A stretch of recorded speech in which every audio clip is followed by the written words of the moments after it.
The first step towards achieving your dreams is having the right coach. Get the best education with forensic classes by Diksha and make your NET forensic exam dreams come true. Download the app now. Before starting today's class, a quick reminder that we have an application. Application की link आपको description में मिल जाएगी, वहां से आप इसे download कर सकते हैं. हमारी एप्लीकेशन प्ले स्टोर और ऐप स्टोर दोनों ही जगहों पे अवेलेबल है. जैसे ही आप एप्लीकेशन डाउनलोड करेंगे, आपको स्टोर पे क्लिक करना है. स्टोर पे क्लिक करते ही सारे के सारे कोर्सेज आपको नजर आने लगेंगे. We have classes and courses for UGC NET forensic science and criminology. So UGC NET paper 1 plus paper 2 के कोर्सेज अवेलेबल है in the subject of forensic science and in the subject of criminology. इसके अलावा we have entrance classes. So NFSU entrance, CUET PG and CUET entrance की classes available है हमारे official application पे. So basically forensic science से related जितने भी entrances and examination होते हैं उन सभी के कोर्सेज आपको हमारे प्लेटफॉर्म पे मिलेंगे एंड हम अपनी एग्जाम के अकॉर्डिंग क्लासेस ज्वाइन कर सकते हैं. Scientific officer, different scientific officer की जो रिक्रूटमेंट्स होती है, डिफरेंट साइंटिफिक ऑफिसर के जो रिक्रूटमेंट्स होते हैं उन सभी के क्लासेस एंड कोर्सेज भी अवेलेबल होते हैं हमारे ऑफिशियल एप्लीकेशन पे. तो do join these classes and start your preparation with us. So as I said that we have two types of classes. We have study material class and we have video lecture classes. So video lecture classes complete course and classes आप कह सकते हैं, because उस course में आपको मिलता है video lecture. सारे के सारे सिलेबस को कवर करता है वीडियो लेक्चर. स्टडी मटेरियल, बिल्कुल स्टडी मटेरियल नोट्स होते हैं, कंसाइज स्टडी मटेरियल आपको मिलता है, sample MCQs and mock test आपको मिलते हैं. तो वीडियो लेक्चर कोर्स में ये तीनों की तीनों चीजें ही आपको मिलेंगी. प्रीवियस ईयर क्वेश्चन पेपर भी इस कोर्स में इंक्लूडेड है. सो आपको ये कंप्लीट कोर्स मिलता है जिसे हम कहते हैं वीडियो लेक्चर कोर्स. इसके अलावा होता है स्टडी मटेरियल कोर्स. तो स्टडी मटेरियल कोर्स में आपको सिर्फ और सिर्फ पीडीएफ नोट्स, स्टडी मटेरियल और sample MCQs and mock test मिलते हैं. So this is study material course and ये सारा कुछ इंक्लूड करता है video lecture course. So we have these two types of courses in our official application for different examination and entrance examinations. So do download our application and join our classes and start your preparation with us. Hello everyone, welcome to our YouTube channel. In आज की class में हम पढ़ रहे हैं chromosomes. So chromosomes बहुत important है. इन क्रोमोसोम्स की प्रॉपर्टीज बहुत ज़्यादा इंपॉर्टेंट है एग्जाम पॉइंट ऑफ व्यू से. एंड क्रोमोसोमल डिसऑर्डर्स भी again really very important topic जो कि हम आने वाली क्लासेस में पढ़ेंगे. So exam point of view से इंपॉर्टेंट क्यों है? क्योंकि मैंने प्रीवियस ईयर क्वेश्चन पेपर में कई सारे क्वेश्चन देखे हैं जो कि क्रोमोसोमल प्रॉपर्टीज की साइड से आए हैं एंड क्रोमोसोमल डिसऑर्डर की साइड से आए हैं. तो क्रोमोसोमल डिसऑर्डर्स ज़्यादा इंपॉर्टेंट है, बट क्रोमोसोमल डिसऑर्डर्स को समझने से पहले आपको क्रोमोसोम्स समझना है कि व्हाट आर क्रोमोसोम्स, क्या होते हैं क्रोमोसोम्स, पढ़ना है क्रोमोसोम्स के बारे में. सो उन सभी को मैं बता दूं जिनको कंफ्यूजन होता है क्रोमोसोम्स जीन में, डीएनए में, सेल में, एवरीथिंग. ठीक है. सो सेल में हमारे क्या होते हैं? क्रोमोसोम होते हैं. For example this is a cell. हर एक सेल में न्यूक्लियस होता है. इन न्यूक्लियस में क्या होता है? क्रोमोसोम होता है. एंड हम ये कहते हैं कि न्यूक्लियस में डीएनए भी होता है. सो डीएनए कहाँ पे सिचुएटेड होता है? For example this is your chromosomes. ये आपके क्रोमोसोम्स है. सो क्रोमोसोम्स के अंदर कॉम्पैक्टली डीएनए पैक होता है विथ हिस्टोन प्रोटीन. यानी इस तरीके से पैकिंग में रहते हैं, बहुत कॉम्पैक्टली पैक्ड रहते हैं. एंड जब हम उन्हें फ्री करके देखते हैं तो it looks something like this. जो डीएनए का डबल हेलिकल स्ट्रक्चर हमें पता है, सो बिल्कुल उसी तरीके से डीएनए क्रोमोसोम में फिट रहता है विथ हिस्टोन प्रोटीन. सो जब हम प्रोटीन से डीएनए को अलग कर लेते हैं, सेपरेट कर लेते हैं, तब जाके हम वो ट्विस्टेड लैडर वाला स्ट्रक्चर देख पाते हैं, या फिर जो anti parallel double stranded DNA का स्ट्रक्चर है वो हम हिस्टोन प्रोटीन से सेपरेट करने के बाद देखते हैं. सो कैसे इनका अरेंजमेंट होता है? डीएनए है वो क्रोमोसोम्स में होती है, क्रोमोसोम्स सेल में होते हैं, सेल के न्यूक्लियस में पर्टिकुलरली. सो सेल के न्यूक्लियस में क्रोमोसोम है, क्रोमोसोम में डीएनए है, डीएनए में जीन है. किसी एक पर्टिकुलर प्लेस पे we might have some gene जो कि रिस्पॉन्सिबल होता है स्पेसिफिक ट्रेट्स के लिए. So chromosomes are genetic material. Of course ये जेनेटिक मटेरियल है. क्यों जेनेटिक मटेरियल है? क्योंकि इसमें होता है डीएनए. डीएनए एक जनरेशन से दूसरे जनरेशन पास होता है जो कि सिमिलैरिटीज एंड वेरिएशन दोनों ही क्रिएट करता है. सिमिलैरिटीज क्यों क्रिएट करता है? क्योंकि पेरेंट्स से 50% डीएनए आपको मिला है. एंड जो डिफरेंसेस है वो क्यों क्रिएट करता है? क्योंकि 50% डीएनए आपको मदर से भी मिला है. एंड ये 50% डीएनए मिलके एक नया यूनिक डीएनए क्रिएट करते हैं. ठीक है.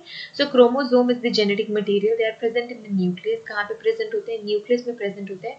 कौन सी सेल में? यूकैरियोटिक सेल में. जो प्रोकैरियोटिक सेल होती है वो बहुत ही ज्यादा प्रिमिटिव होती है, तो हम प्रोकैरियोटिक सेल में हम ये नहीं देखेंगे, हम यूकैरियोटिक सेल में देखते हैं. यूकैरियोटिक सेल के न्यूक्लियस में मिलती है. और इनका स्ट्रक्चर कैसे होता है, they have a thread like structure, they are a thread like structure. Each chromosome of eukaryotic cell contains DNA.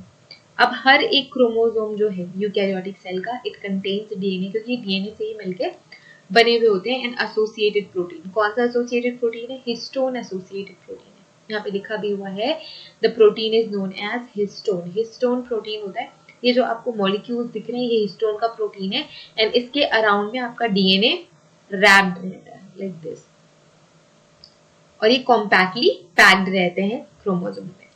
They are responsible for the hereditary traits which passes from the parents to offspring, और यही responsible है हमें हमारे parents की similar characteristic मिलते हैं, और यही रीजन है कि हमें हमारे पेरेंट्स से सिमिलर कैरेक्टरिस्टिक्स मिलते हैं because of DNA, because of genetic material. DNA codes for the specific protein. अब हमें ये भी पता है कि जो डीएनए है वही स्पेसिफिक प्रोटीन्स के लिए भी कोड करता है. सेंट्रल डोग्मा हमने पढ़ा था, इंफॉर्मेशन कहाँ से पास होती है, डीएनए से आरएनए में पास होती है, आरएनए से प्रोटीन में पास होती है. सो सेंट्रल डोग्मा का हम फ्लो फॉलो करेंगे, एंड इसी वजह से हम कह रहे हैं कि जो डीएनए है it codes for the protein and it is responsible for variation in its species, और वो स्पीशीज में वेरिएशन के लिए भी रिस्पॉन्सिबल है. डिफरेंट प्रोटीन सबके पास होते हैं, and these variation in proteins are responsible for the differences and variations. Scientists have given this name chromosomes as they are stained using specific dye. अब इनका नाम क्रोमोसोम्स क्यों है? अगर हम क्रोमोसोम्स के नाम पे जाएं, सो क्रोमा मीन्स क्या होता है, कलर. क्या होता है, क्रोमा मीन्स होता है कलर. सो क्रोमोसोम्स को हमने क्रोमोसोम्स क्यों बोला, क्योंकि हम विजिबली क्रोमोसोम्स को नहीं देख पा रहे थे, तो इस वजह से हमने डाइस का इस्तेमाल किया, स्टेनिंग करी, और उसके बाद ही हम क्रोमोसोम्स को विजुअलाइज कर पाए. सो इसी वजह से कलर्ड चीजें, कलर्ड होने की वजह से हमने इनका नाम क्रोमोसोम्स रख दिया. ठीक है, सो इट्स डन. क्रोमोसोम्स का मतलब होता है कलर्ड बॉडीज.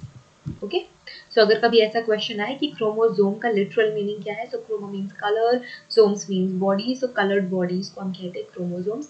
सो हमने सबसे पहले बार जब ऑब्जर्व किया था क्रोमोसोम्स, तो हमने डाई का इस्तेमाल करके ऑब्जर्व किया था, इसी वजह से हमने इसको कहा क्रोमोसोम्स. इंपॉर्टेंट प्रॉपर्टीज क्या है जहाँ से आपके एमसीक्यूज बन सकते हैं. सो सबसे पहली बात क्या है कि जो ह्यूमंस होते हैं वो 23 पेयर्स ऑफ क्रोमोसोम्स कंटेन करते हैं. 23 पेयर्स ऑफ क्रोमोसोम होते हैं. अब मैं पेयर्स की बात कर रही हूँ, सो टोटल कितने हुए, 23 प्लस 23 कितने हो गए, 46. सो टोटल 46 क्रोमोसोम्स होते हैं. उसमें a group of chromosome is known as autosomes and one group of chromosome is known as sex chromosomes. So वो सारे क्रोमोसोम, तो आप इसको 22 plus 1 लिख सकते हो, right? So 22 plus 1 pair. So the other 22 chromosomes are autosomes and one pair of chromosome is known as sex chromosome, जो कि किसी भी न्यूबॉर्न चाइल्ड का या फिर कोई भी नए ऑर्गेनिज्म का जेंडर डिसाइड करती है. ऐसी होती है, ट्विस्टेड होती है और कॉम्पैक्टली पैक्ड रहती है. बट अगर इस पैकिंग को अगर हम खोल दें, तो कितने फीट्स की होती है डीएनए, 6 फीट्स की होती है. 6 फीट की डीएनए होती है. अब आप ये इमेजिन कर सकते हो कि 6 फीट का डीएनए इतना स्मॉल टाइनी कॉम्पैक्ट वे में कैसे सेल के अंदर होता है. ठीक है, हर एक सेल में डीएनए है, एंड हर एक डीएनए 6 फीट लॉन्ग अगर है, तो वो कितने कॉम्पैक्टली उस छोटे से सेल के न्यूक्लियस में पैक होके रहता है, एंड दैट टू वो विजिबल भी नहीं होता. माइक्रोस्कोपिक कैरेक्टरिस्टिक्स होते हैं इसमें, सो हमको माइक्रोस्कोप यूज करके देखना होता है. Cell must continuously repair and grow and regenerate to replace the older cells. So cells हमेशा क्या होती रहती हैं, continuously repair करती रहती हैं, खुद को grow करती हैं, and पुरानी cells retire होती है और नई cells बनती है. तो इसके लिए सेल ये इंश्योर करती है कि जब भी सेल डिवीजन हो तब इक्वल अमाउंट में डीएनए भी डिवाइड हो, और इसी वजह से डीएनए भी क्या बनता है, डीएनए भी न्यू डीएनए जनरेट होता है. तो न्यू डीएनए कैसे जनरेट होता है, आप सभी को याद होगा कि हमने स्कूल में भी पढ़ा है कि रिकंजर्वेटिव थ्योरी होती है, जिसमें जो डबल स्ट्रैंडेड डीएनए होते हैं वो सिंगल स्ट्रैंडेड डीएनए में पहले कन्वर्ट होते हैं, एंड उस सिंगल स्ट्रैंडेड डीएनए में जो कॉम्प्लीमेंट्री बेस पेयर्स है वो बनके नया डीएनए प्रिपेयर करते हैं. सो इसी तरीके से जैसे सेल डिवाइड होती है, सो उसी तरीके से ही क्रोमोसोम्स भी डिवाइड होते हैं, डीएनए भी डिवाइड होता है. राइट, क्रोमोसोम भी इक्वली डिवाइड होते हैं, and cell division is really very important like part of the cell. ठीक है, रियली वेरी इंपॉर्टेंट आप ये बोल सकते हो, really very important event of really very important event for the cell and इसी वजह से जो सेल है वो इक्वली डिवाइड करती है आपके क्रोमोसोम्स को. Chromosomes ensure that DNA is divided equally. अब क्रोमोसोम्स का ये काम होता है कि वो डिसाइड करे कि डीएनए इक्वली डिवाइड हुआ जाए. एंड अभी क्रोमोसोम्स का काम होता है कि डीएनए को इक्वली डिवाइड वो करें between daughter cells and mother cells in the cell division. Even a small irregularity, अगर सेल में या फिर क्रोमोसोम में कोई भी स्मॉल इरेग्युलरिटी आ जाती है, so it leads to the diseases and deformities. So जो क्रोमोसोमल डिजीजेज है, जो क्रोमोसोमल डिफॉर्मिटीज हैं, उनकी ऐसा कोई मेडिसिन नहीं है। जैसे अगर आपको फीवर है, if you are feeling like something, अगर कोई भी डिजीज है, आपको कोई भी अदर डिसऑर्डर है अपार्ट फ्रॉम क्रोमोसोमल डिसऑर्डर्स, तो आप उनकी मेडिसिन खा सकते हो and you can just cope up with that disease. But जो डिफॉर्मिटीज एंड डिजीजेस है क्रोमोसोमल के केस में, it is more severe than the other disorders and disease. ठीक है। अनकंट्रोल्ड सेल डिवीजन, अगर सेल डिवीजन कंट्रोल नहीं हो रही है, सो अनकंट्रोल्ड सेल डिवीजन के केस में ट्यूमर सेल्स बनने का खतरा रहता है, जिसे आप बोल सकते हो कि कैंसर सेल्स भी। क्रोमोसोमल एबरेशन जो है वो चेंज करता है number of chromosome and number of genetic codes and it में लीड टू जेनेटिक डिसऑर्डर्स, जैसे कि down syndrome, Turner syndrome. defective chromosomes may lead to certain type of leukemia in humans as well. So leukemia क्या है? Leukemia is a blood cancer and different type of chromosomal disorders may lead to leukemia. And ये सारी चीज़ें बहुत ज़्यादा important है related to chromosomes. Down syndrome, Turner syndrome, जितने भी तरीके के क्रोमोसोमल सिंड्रोम होते हैं बहुत डिटेल से पढ़ेंगे, बहुत ज़्यादा इंपॉर्टेंट है। So as of now I think this topic is clear. We already know what chromosome is and chromosomes कहाँ होते हैं। सो क्रोमोसोम्स होते हैं आपके, so for example this is the cell, this is the nucleus, यहाँ पे chromosomes है। सो जब आप क्रोमोसोम्स को देखोगे तो it will look something like this. And यहाँ पे क्या होता है? डीएनए कॉम्पैक्टली पैक्ड होता है डीएनए। सो डीएनए का स्ट्रक्चर सबको पता है, डबल स्ट्रैंडेड होता है DNA. So this is DNA twisted ladder structure, double stranded DNA. So gene का सिचुएशन कहाँ होता है? जीन डीएनए में होता है। डीएनए कहाँ होता है? डीएनए होता है आपके क्रोमोसोम में। क्रोमोसोम कहाँ होता है? यूकैरियोटिक सेल के न्यूक्लियस में। And these are the important properties of chromosome. 23 pairs होते हैं, जिसमें 22 ऑटोसोम्स होते हैं, एक पेयर सेक्स क्रोमोसोम होता है, and all the important and all the important characteristic features related to chromosomes. So I think everything is clear as of now, and